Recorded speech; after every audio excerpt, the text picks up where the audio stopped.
విశ్వవ్యాప్త రామభక్తులకు విన్నపము.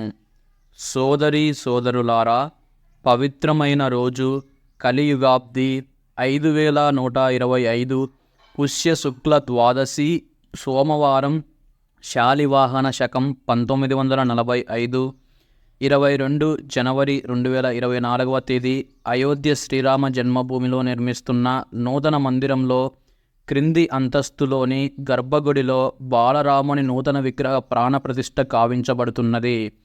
ఈ సందర్భంగా అయోధ్యలో అపూర్వమైన ఆనందకర వాతావరణం నెలకొని ఉంది.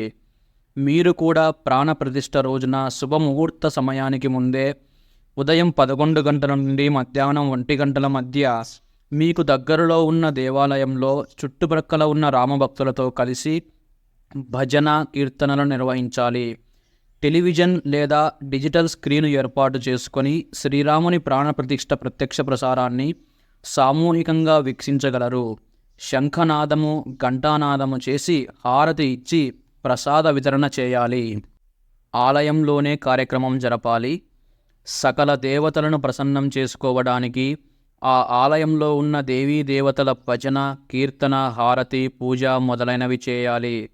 తరువాత శ్రీరామ జయరామ జయ జయ రామ అనే విజయ మహామంత్రమును 108 సార్లు జపించాలి.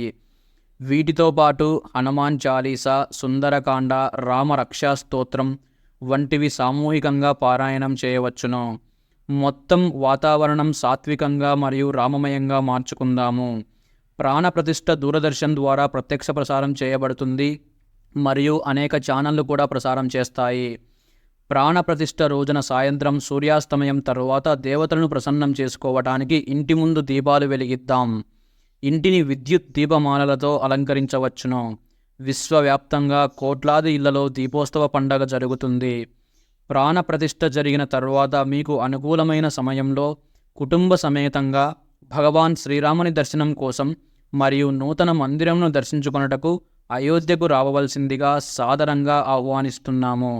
శ్రీరాముని కృపకు పాత్రులగుదాం. ఇట్లు భవదీయ శ్రీరామ జన్మభూమి తీర్థక్షేత్ర. ఈ వీడియోని, ఈ సమాచారాన్ని ఇతరులకు కూడా షేర్ చేయండి. వారు కూడా తెలుసుకుంటారు.